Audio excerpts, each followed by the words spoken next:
തിരുവനന്തപുരത്ത് road അറ്റകുറ്റപ്പണിക്ക് commission ചോദിച്ച Muttathara CPM കൗൺസിലറുടെ ഓഫീസിലേക്ക് ഇപ്പോൾ യൂത്ത് കോൺഗ്രസ് മാർച്ച് നടക്കുകയാണ്. മുട്ടത്തറ കൗൺസിലർ ബി രാജേന്ദ്രൻ പണം വാങ്ങുന്നതിന്റെ ദൃശ്യങ്ങൾ റിപ്പോർട്ടർ പുറത്തുവിടുകയായിരുന്നു. ഇതിന് പിന്നാലെയാണ് പ്രതിഷേധം. മാർച്ച് ഇപ്പോൾ പോലീസ് തടഞ്ഞിരിക്കുന്ന പ്രതികരണത്തിലേക്ക് പോകാം. ടി പ്രസാദും വിവരങ്ങളുമായുണ്ട്.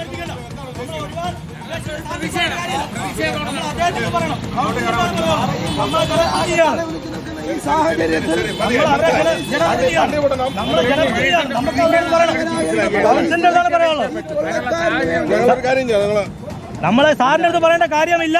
ഇതിന്റെ ജനാധിപത്യപരമായി ജയിപ്പിച്ച പറയുള്ളൂ. അങ്ങോട്ട് വിടാൻ പറ്റില്ല. ഇവിടെ തീരണം. ഇല്ലെങ്കിൽ ഞങ്ങൾ അറസ്റ്റ് ചെയ്തു. അറസ്റ്റൊക്കെ അതൊന്നും കുഴപ്പമില്ല സാർ. അങ്ങനെയൊന്നും പറയണ്ട. യൂത്ത് കോൺഗ്രസിന്റെ നേതൃത്വത്തിലുള്ള പ്രതിഷേധമാണ് കാണുന്നത്. ബി രാജേന്ദ്രൻ കൈക്കൂലി വാങ്ങിയ സംഭവത്തിലാണ് ഇപ്പോൾ കോൺഗ്രസിന്റെ പ്രതിഷേധം. ഇവരെ റോഡിൽ നിന്ന് അറസ്റ്റ് ചെയ്ത് നീക്കാനാണ് ശ്രമിക്കുന്നത്. പോലീസ് സംഘം റോഡിൽ കുത്തിയിരിക്കുകയാണ്. കോൺഗ്രസിന്റെയും യൂത്ത് കോൺഗ്രസിന്റെയും പ്രവർത്തകരാണ് ഇപ്പോൾ പ്രതിഷേധവുമായി ഇവിടെ മുട്ടത്തറ കൗൺസിലർ രാജേന്ദ്രന്റെ ഓഫീസിലേക്ക് മാർച്ച് നടത്തിയത്. ആ മാർച്ചാണ് ഇപ്പോൾ പോലീസ് തടയാൻ ശ്രമിക്കുന്നത്. നമുക്കറിയാവുന്നതുപോലെ ഇന്ന് രാവിലെയാണ് വാർത്ത നമ്മൾ പുറത്തു കൊണ്ടുവന്നത്. കോർപ്പറേഷനിൽ നിന്ന് അനുവദിച്ച 12 ലക്ഷം രൂപയുടെ റോഡ് അറ്റകുറ്റപ്പണിക്ക് 1 ലക്ഷം കൂടി രൂപ പ്രദേശവാസികളോട് ഭീഷണിപ്പെടുത്തി വാങ്ങുകയായിരുന്നു. 30,000 രൂപ വാങ്ങി ബാക്കി തുക കിട്ടാത്തത് കൊണ്ട് പ്രദേശവാസികളെ ഭീഷണിപ്പെടുത്തുന്ന സ്ഥിതിയുണ്ടായി. പിന്നീട് റിപ്പോർട്ടർ വാർത്താ സംഘം ഇടപെട്ടപ്പോൾ നമ്മുടെ കയ്യിൽ നിന്ന് കൈക്കൂലി വാങ്ങിക്കുന്ന സ്ഥിതിയാണ് ഉണ്ടായത്. പ്രവർത്തകരെ അറസ്റ്റ് ചെയ്ത് നീക്കുകയാണ്.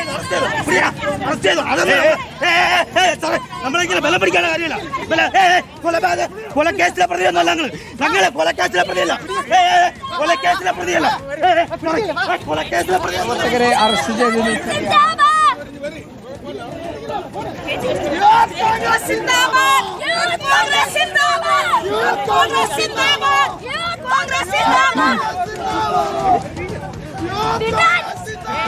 റോഡ് ഉപരോധിച്ച പ്രവർത്തകരെ ഇപ്പോൾ അറസ്റ്റ് ചെയ്ത് നീക്കുകയാണ്. ഫോർട്ട് ACPയുടെ നേതൃത്വത്തിലുള്ള പോലീസ് സംഘം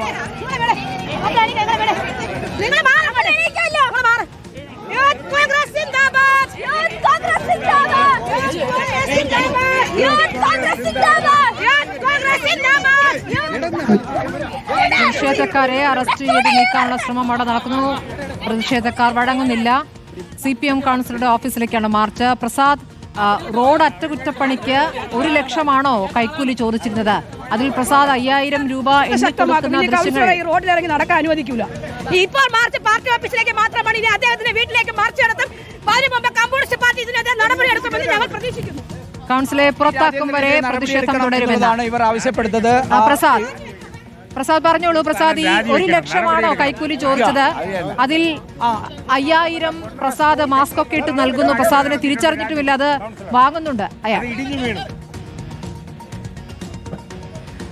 ഇതാ സ്മൃതി, ഇതിന്റെ കഥ ഇങ്ങനെയാണ്. 12 ലക്ഷം രൂപയ്ക്ക് ഈ മുട്ടത്തറയുടെ തൊട്ടടുത്തുള്ള ഒരു 10-20 വീടുകളിലേക്കുള്ള ഒരു റോഡാണ് ഇന്റർലോക്ക് പാകുന്നതിന് വേണ്ടി കോർപ്പറേഷൻ അനുവദിച്ചത്.